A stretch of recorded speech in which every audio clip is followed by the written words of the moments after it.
Good evening, everyone. My name is Riya Welingkar. I am the curator of Marine Museum Nhava, and today I would like to introduce this oldest maritime museum of India to you and its collection.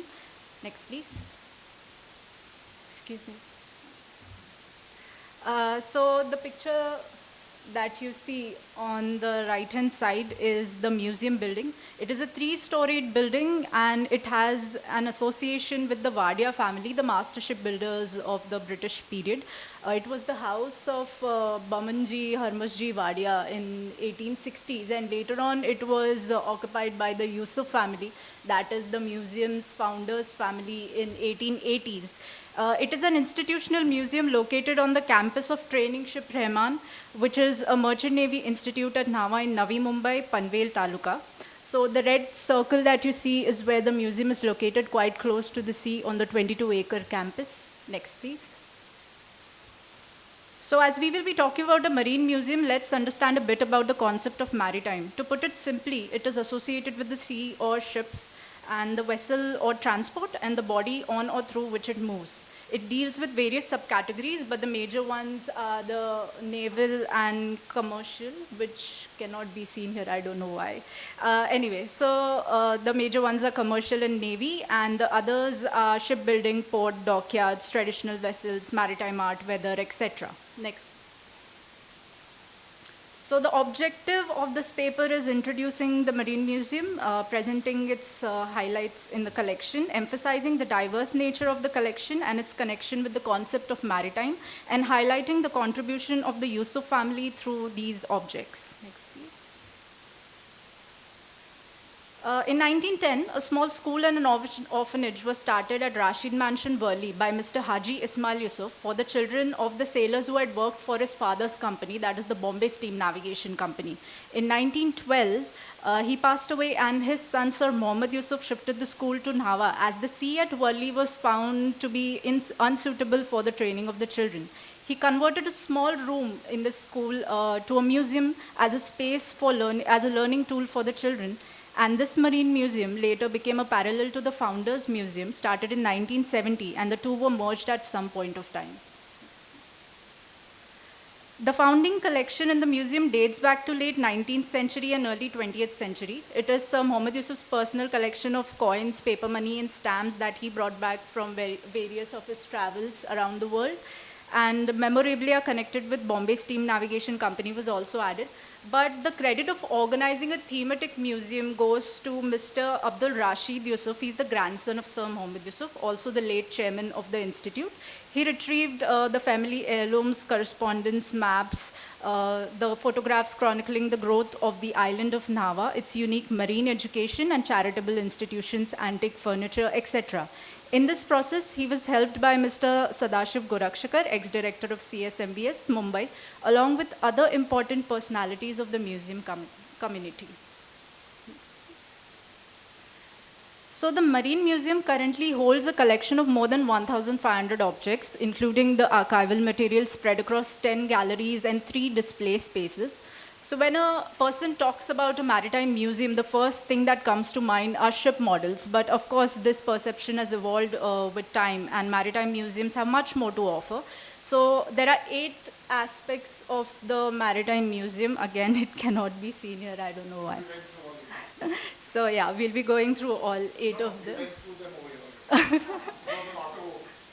So, oh, okay. So the 8 aspects, no, there is a wheel here. So 8 aspects of maritime history would be focused upon by 15 objects showcased. Next, please. So we'll start with the development of ships. Ships form the base of maritime development as they function as the vessel to carry people or goods over a water body. So with time, the material shapes technology has evolved, and through objects, this time I'll be focusing on the transition from sail vessel to paddle steaming system. So the first object that you see is a Fatemar. It is a 2-masted wooden trading ship with lateen sails. Those are triangular sails. And the second object that you see is SS Enterprise. It is a steamship enterprise. It is an auxiliary vessel. That is a hybrid vessel, a transition phase. So it has the sails as well as the paddle steaming system. So SS Enterprise is the first paddle steam vessel to carry out a transoceanic voyage to India. Next, please. So Indian Ocean trade routes have been responsible for the cultural exchange between East and West since ancient times. The amalgamation of Chinese style and motifs into Parsi embroidery was a result of the trade carried out by the Parsis with China. So this is a full sleeve tunic with a sailboat motif. On the lower front side, you see the embroidery which represents waves of the sea, and it also has a Chinese endless knot motif that you see in the circle, which represents infinite wisdom. Next, please. So the pear-shaped island of Nhava holds a small community of fishermen, though with modern times their occupation has changed. Machwa is the reminiscent connection offered not just to the residents of the Nhava, but also the alumni of the institute who have experienced this travel on the Machwa to get to the island when there were no land routes available. So this is a life-size 38 feet long Machwa made of teak wood. Next, please.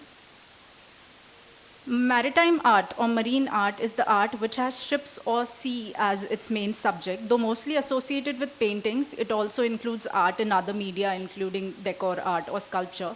So important ships at the museum are depicted through paintings and motifs associated with the maritime, can be found on textiles, crockery, and even the staircase of the building as seen in this image. So here the two objects in the category are the pillow and shell showpiece. These are from Sir Mohammad Yusuf's personal collection. Next, please. The company was, the Bombay Steam Navigation Company was started in 1869 by Captain Joseph Augustus Shepherd and Mr. Haji Hasham Yusuf with a view to carry out harbour ferry traffic. After Haji Hasham's death, the company came to be owned by his son. At the end of the century, the BSN ships were carrying out voyage all the way from Karachi in the north to Mangalore in the south. And they were also responsible for connecting all the important ports in the Konkan area with Bombay by steam. So after retirement of Captain Shepherd, he sold his shares to Haji Ismail Yusuf, who wanted to follow the philanthropic activities and sold them to Killick Nixon in 1906. And he reserved a seat on the board of the management and 1/4 of the shares, which were later on after his passing sold by his son, ending the association of the company with the family. This company later on was amalgamated with Scindia Steam Navigation Company in 1953. So here, the first object that you see, it has the words Bombay Steam Navigation Company in the center. It is a white ceramic saucer. And the second are the brass coat buttons, which have the representation of the flag of BSN. That is the white funnel with a red star pendant. Next, please. So ship equipment includes devices used for both communication and navigation.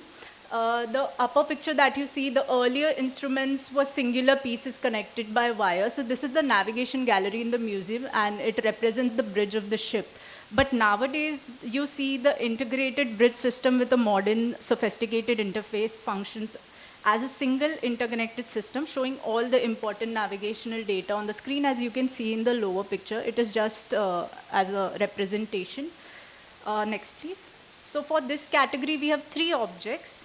The first is an Aldous lamp. It is a visual signaling device using Morse code. This is a handheld version. The second are the international signaling flags. The museum has 40 flags, that is A to Z, 0 to 9, 3 substitute and 1 code and pendant flag. So every flag has its own individual meaning, can also be utilized to spell words. And the third is the patent log. It is used to measure the speed of the ship. Next, please.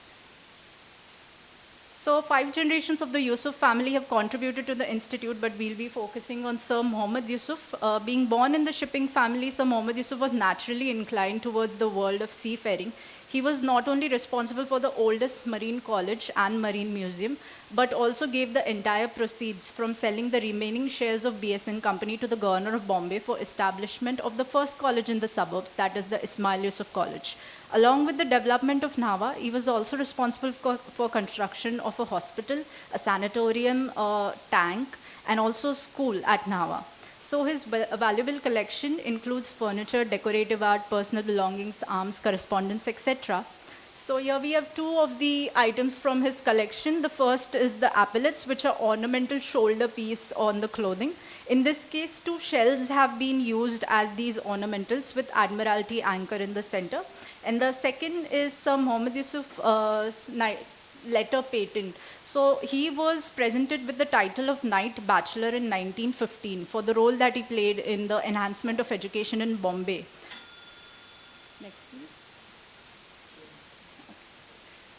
So Mr. Haji Ismail Yusuf was known for his philanthropic activities, and as I said, the school that was started at Wali was shifted to Nhava, which upgraded to Marine College. So here we see the old admission register of the Marine College. And next, please. This is a steering simulator. It is an interactive element for the visitors. The upper one that you see, the wooden one, that is at the museum. And it is the oldest in the country. It was donated by Mobile Shipping Company UK in 1982. Next, please. So the museum holds a collection of varied material to build a narrative involving around the maritime context. The 15 objects chosen highlight the diversity of the collection and the view in which the object could be interpreted to focus on certain aspects of maritime trade history, though the interpretation is not just limited to that aspect which has been selected. Marine Museum Nhava is an important source of maritime history that requires more visibility in the museum sector. Though an institutional museum, it caters to all kinds of audiences, the primary visitors being the students of T.S. Rahman, and it seeks to expand its visibility by incorporating more events, exhibitions, and workshops. These are some of the events that the museum carried out earlier. Next, please. So for the conclusion, Marine Museum Nhava is a space where a visitor can dive deeper into the maritime history, especially of the western coast. With its diverse collection, it creates a storyline that takes a voyage through time, making people aware about the various components that create the maritime industry. It provides an introduction to maritime world for the general visitor, while the green environment of the campus and island provides a respite from the cityscape.